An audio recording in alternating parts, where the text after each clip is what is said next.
الحمد لله رب العالمين اللهم صل على سيدنا وعلى آله وصحبه وبارك وسلم تسليما. قال المصنف رحمه الله تبارك وتعالى ونفعنا بعلومه في الدارين. Sabuti yun, naintindihan ninyo? No. Unang-una sa lahat ay pag-aaralan natin ang tungkol sa tinatawag na mufrad. Minsan sa mantik, pag sinabing mufrad, na ang layunin niya iisa ang kahulugan. Halimbawa, pag sinabi mong nagdadalang tao, maraming salita yun, no? Maraming salita. Ngunit ang kahulugan niya na buntis, isa-isa. Agiti maksudro. Kung gano'n na yung kahulugan niya buntis, no, na ang tawag pa rin doon ay lafdul mufrad. Subot nyo ito.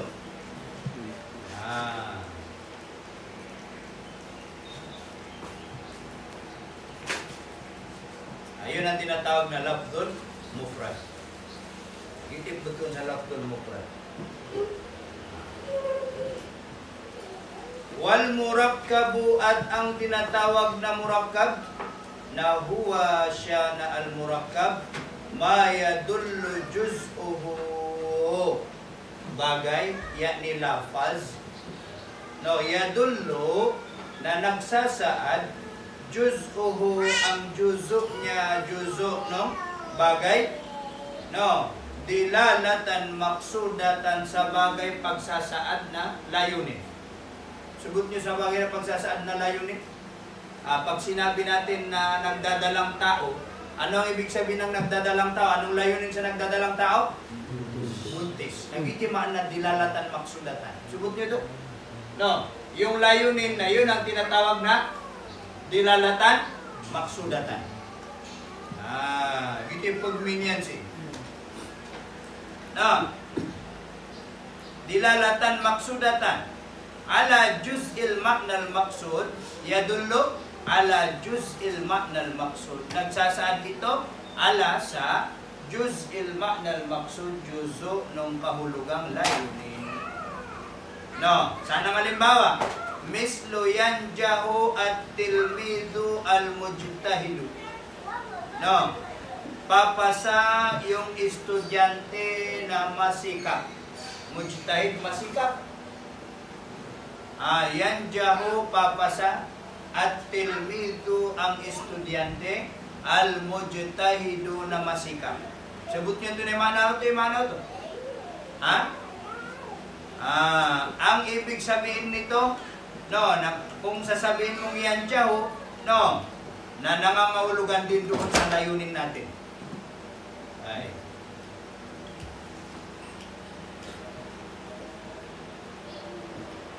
Tama na.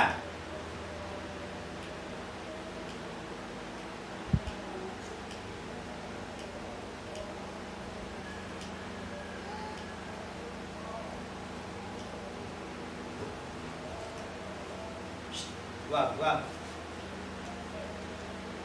Dito ka sulat. Yan. Okay. Alif. Ba. Sige.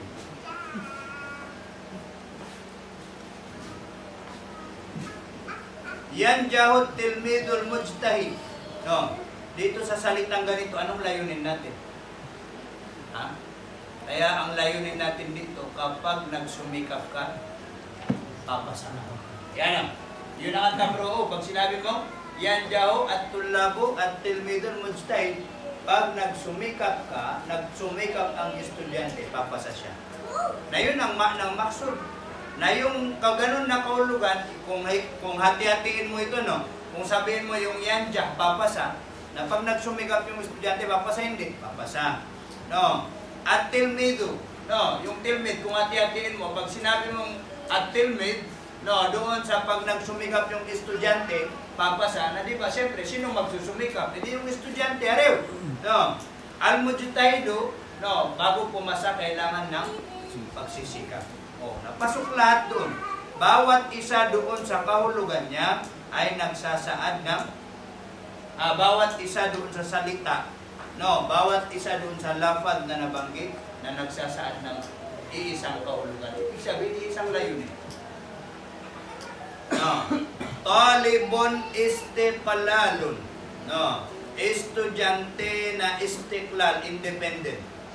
Alam niyo yung estudyante na independent? Ano sa Tagalog yung independent? Estudyante na siya lang mag-isa, sarili niya yung sarili niya. Katakataon niya na ginawa niyan. Paano yun? Hindi man na independent. Talibun istiqlalun. No. Estudyante na independent. Rami al-hijarati. Bumato ng bato. Naghagis ng bato. Ginan na. Ang layunin dyan, ano? No. Yung pamamato niya, ariyo. Pag sinabi mong Rami, ano? Pasok ba doon sa kahulugan ng pamamato?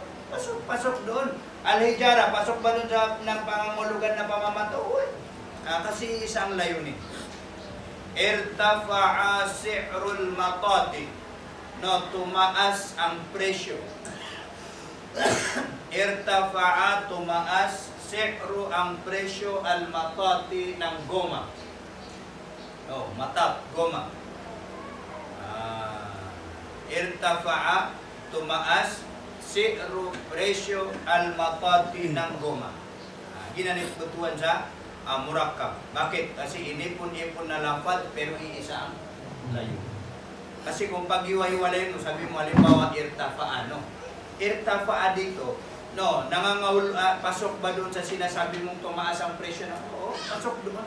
Kasi yung kahulugan ng gusto mong sabihin, na tumaas ang presyo ng tawag dito, ng goma, na hindi yun mabubuo kung hindi ka bubuo ng mga salita, iipon ka ng mga salita.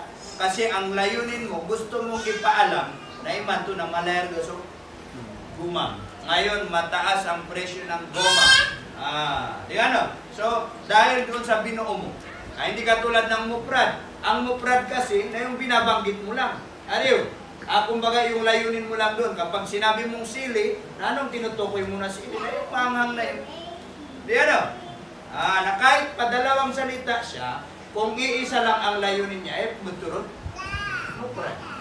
Pero, kapag ang kahulugan niya ay kailangan ng kabuuan ng mga salita, tapos bubuo ng kahulugan. Irtafa'a si'rul matat, gusto mo lang ipaalam na tumaas yung presyo ng tawag dito ng goma. Sabihin ngayon na talagang mataas yung presyo niya. No. Kasi kung pag-iwalay mo yan isa-isa, na hindi ka makakabuo ng layunin, na hindi yun gusto ng mantik. Kaya minsan, meron yung tao na ang gusto lang niyang tingnan na yung isang salita. Halimbawa, dumating si Zaid. Naiisipin mo kung sino si Zaid. Hindi mo man iisipin yung Zaidun. Ang iisipin mo lang si Zaid. So ngayon, ang nasa isip mo ay yung isang salita lang na yun. No. Ngayon, pag binuo mo yung salita na ito, ang iisipin mo yung buong pangungusap na yun. Yung tumaas yung presyo ng goma. So anong layunin niya? Gusto mong ipaalam na talagang mataas ng presyo ng goma. Kun muhibban liwatanika, maging ikaw ay mapagmahal liwatanika sa lupang sinilangan. Hindi yan. Okay. Tama na. Wait.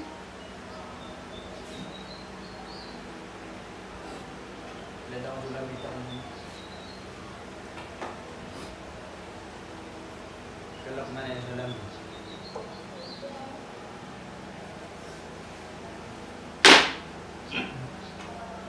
Malwa? Huwag mong kulitan? Yan.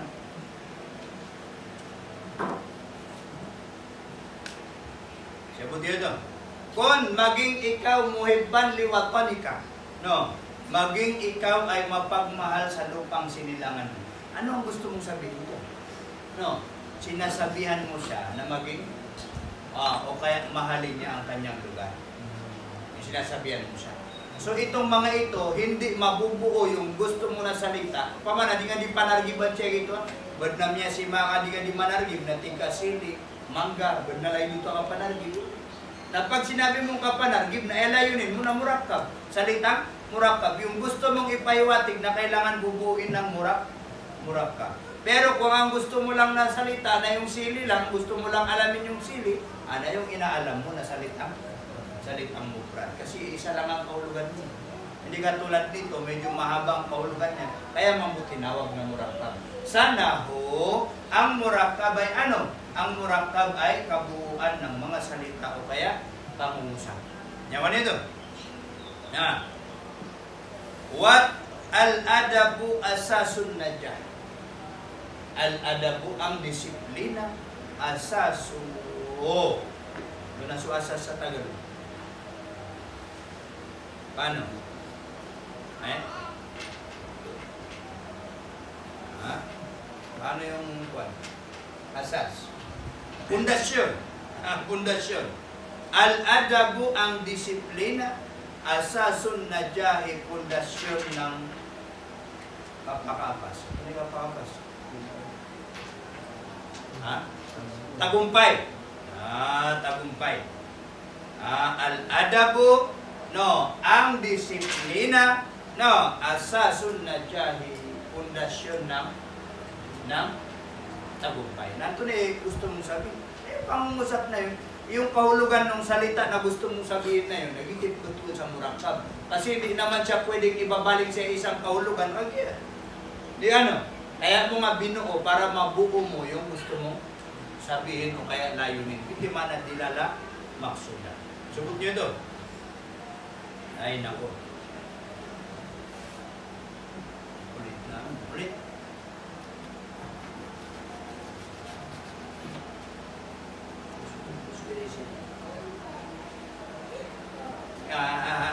Ito. Sabi niya pa naman. Marunong na sa pagigilid. Hindi naman ito. Pinas ko. Siyabot yun ito. Aqsamu. Yun na, may ribat tayo. Aqsamul mufradi. Hindi pa tayo tapos sa mufrad.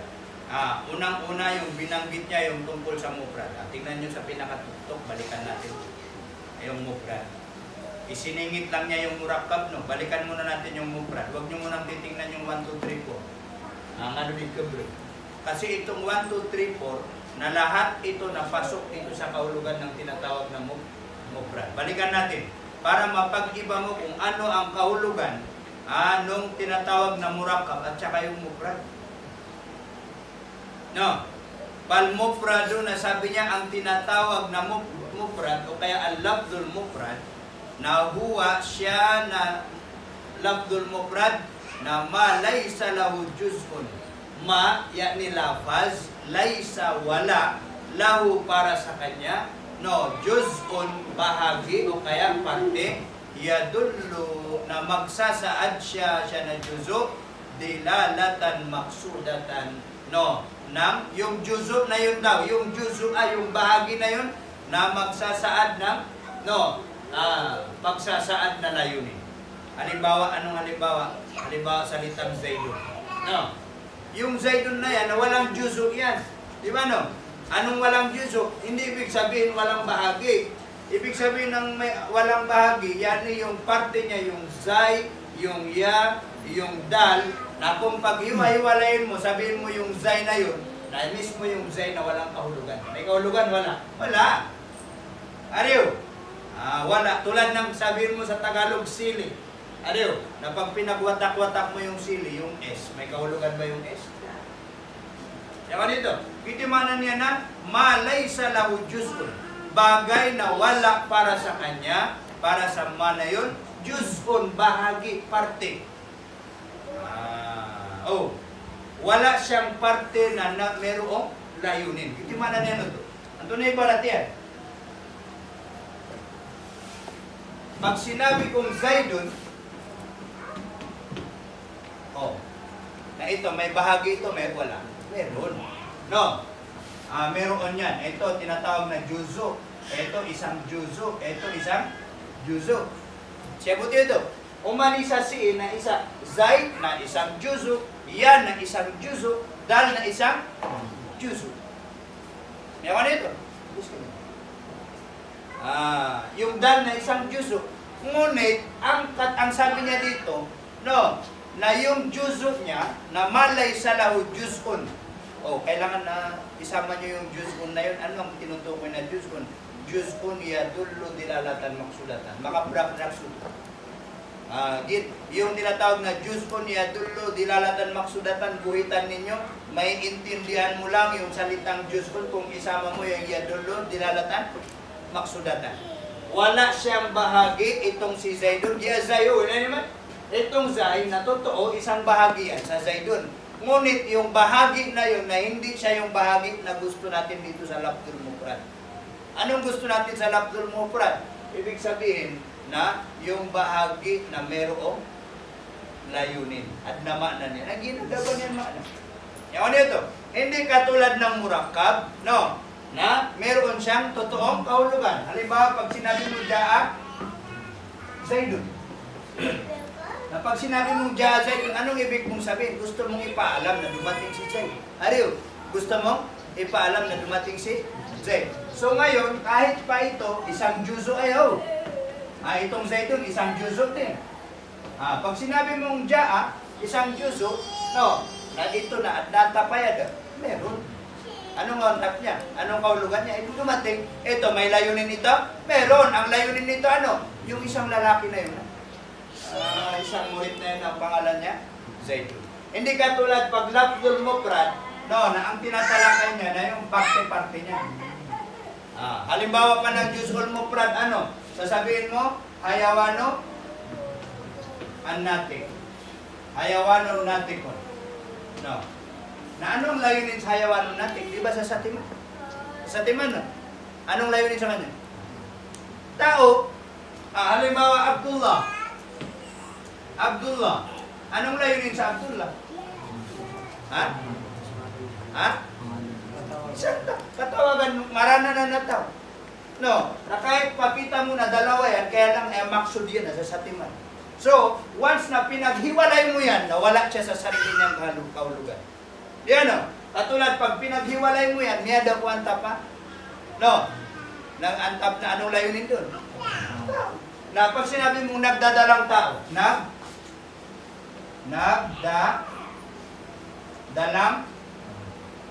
tao. Nagdadalang tao. Pag sinabi mo isang salita, anong kahulugan yan? Buntis. Na kung hatiin mo, nagdadala. Niya daw ang tapat mananga. So dahil doon, kahit ito, ilang salita, isa, dalawa, tatlo, pero ayaw nag-antap yan na Lafdhul Mufrad. Bakit? Kasi ang tinatawag na Lafdhul Mufrad, na yung mga bahagi niya ay hindi magsasaad doon sa gusto mong kahulugan. Pag sinabi mong nagdadala, nangangahulugan ba sa buntis? Hindi. Pwedeng sabihin mo, nagdadala ng pera, nagdadala ng... Di ba ano? Hindi nagdadala ng kahulugan. So dahil doon, bawat isa dito, na kahit pa siya ay may parte, pero yung parte niya hindi nagsasaad doon sa kahulugan nito na buntis. Salumpuit. Salumpuit. Alam mo ano salumpuit? Nabawa Tagalog. Tagalog to. Ano ang salumpuit?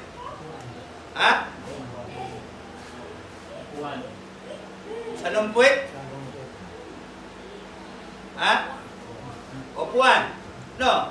Na pag pinaghiwalay mo yung salo, nagsasaad ba doon sa gusto mo na upuan? Hindi.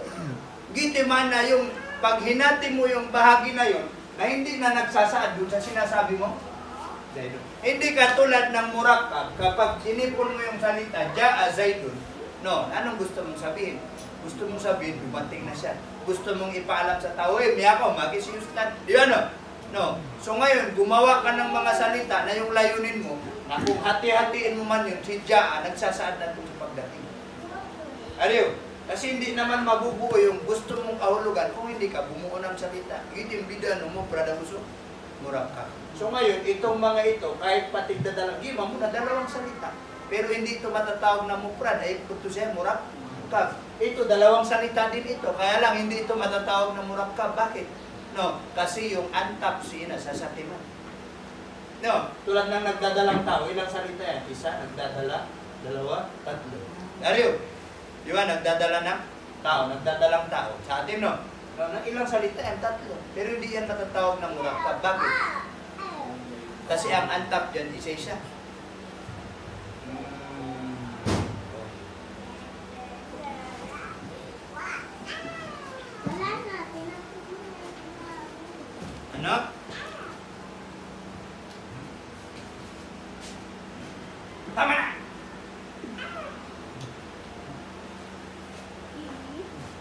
salita makulit.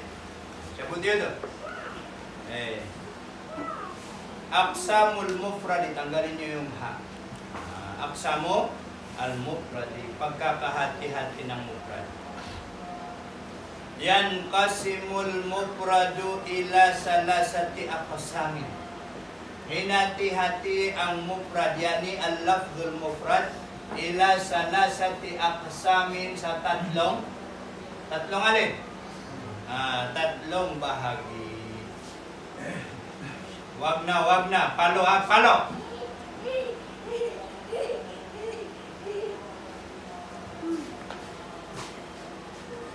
Punasan mo yung kamay niya, anak. Baka ano niya sa ilong niya na sisipunin na naman. Kasi yung ano.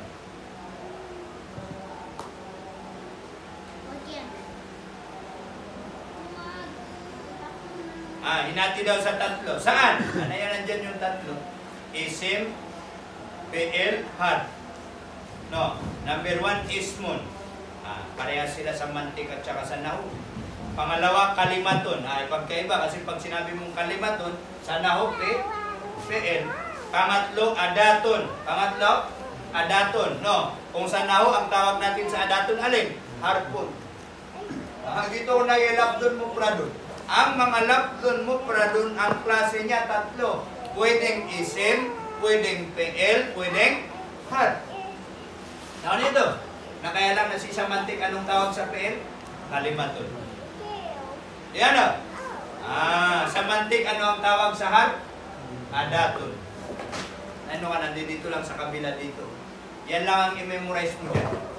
Ay naku, wala na. Tama na. Una, ismun, ang isim, wahuwa, at siya na isim, madalla, bagay, yani labdun, dalla, nagsasaad siya ng alama ng kahulugan, mustaqillin, hiwalay, bil fahmi, sa pag-intindi. Hiwalay sa pag-intindi. Ibig sabihin na yung sa madaling salita, na ang tinatawag na isim, na yung isim na yon na meron siyang kahulugan sa sarili niya. Mustaqil. Mustaqil siya na independent. Solo hiwalay, yani solo. Maknan mustaqilin, kahulugang solo. Bil fahmi, sibut niyo solo. Maknan sa isang kahulugan, mustaqilin solo, bil fahmi, sa pag-intindi. Min ghairi dilalatin, na walang pagsasaad, ala zamanin, ng panahon. Dalikal ma'an, ala zamani, dalikal ma'na, sa panahon nung nabanggit na kahulugan. Ibig sabihin, pag sinabi mong Zaidun, may panahon ba yan? Wala. Dabaw tumasa. Di ba no? Pero pag sinabi mong Ja'a, may panahon? Wala. Pag sinabi mong dumating, no, anong panahon yung pagdating? Lumipas. Kamudarrisin, tulad ng ustad, masjidin, tulad ng masjid. Nalamunan ng isim. Kasi yung kahulugan niya, na may kahulugan sa sarili niya, at hindi ito nasasabayan ng kahulugang panahon. Nahrin, ilog, misbahin. Nahrin, ilog, misbahin, light. No, ilaw. Wa ghairi dhalika, at iba pa sa nabanggit. Pangalawa, kalimatun, malupot buhay. Wa huwa, at siya na kalima, no, ma ay bagay, yani lafdun, lafaz, dalla, na nagsasaad siya na alamat ng kahulugan, fi zamanin, no, sa isang panahon, minal azminatis salasati, mula sa mga panahon tatlo. Ano yung mga panahon tatlo? Lumipas, kasalukuyan, inaharap. Kung saan na ho, anong tawag natin doon? Madi, hal, at saka madi mo dali ang tama na. Ito.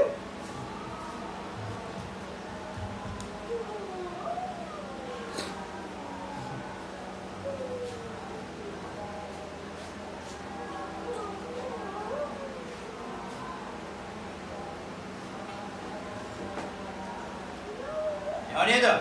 No, ma, lafaz, dalla na nagsasaad siya ng ma, ala maknan ng kahulugan, fi zamanin sa isang panahon, minal azminatis salasati, mula sa tatlong panahon. Sana halimbawa, kadahaba, tulad ng salitang dahaba, pumunta. No, pag sinabing pumunta, ano yun? Lumipas, hindi? Lumipas. Yani, dahaba, na fi'il madi. Yarmi, no. Yarmi, no. Kumbaga yung yarmi, na ibig sabihin ng yarmi na nagtatapon. No. Ano yung kwan na yun? Yun yung tinatawag na fi'lul hal.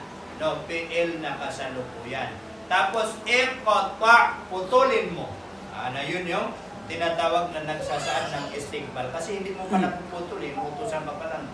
Wa ma ashbaha dhalika, at bagay, ashbaha na tumulad siya na bagay, dhalika sa nabanggit na mga halimbawa.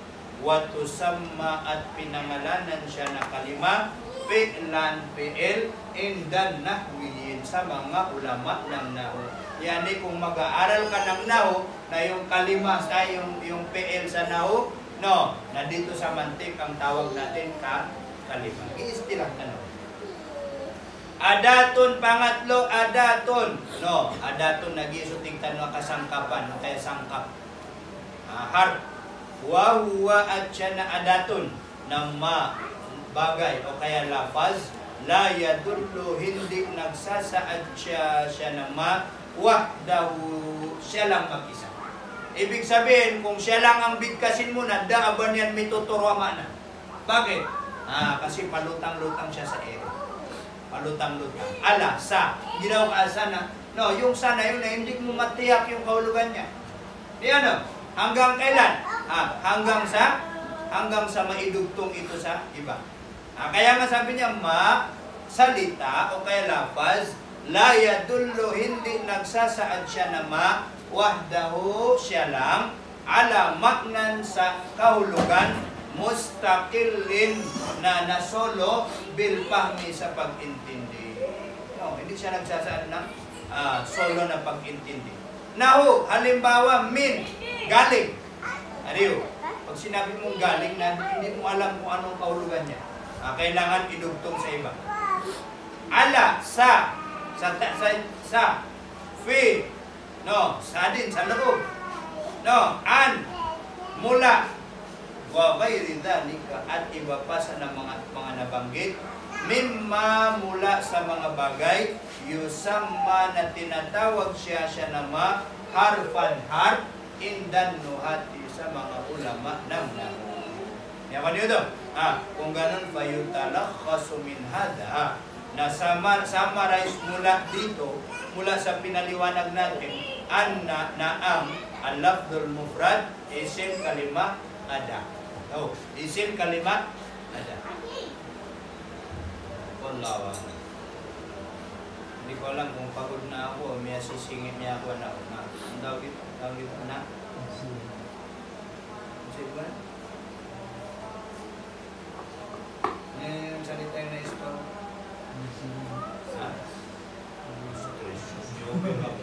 Skabu. Obir manarap ka na. Ito na siya ba? Diba sa mranaw na miyasaran eh. Miya distrugo. Ismaya. Ang pala. Nahilang. Sige na. Ayaw na siya. Nahilang. Parang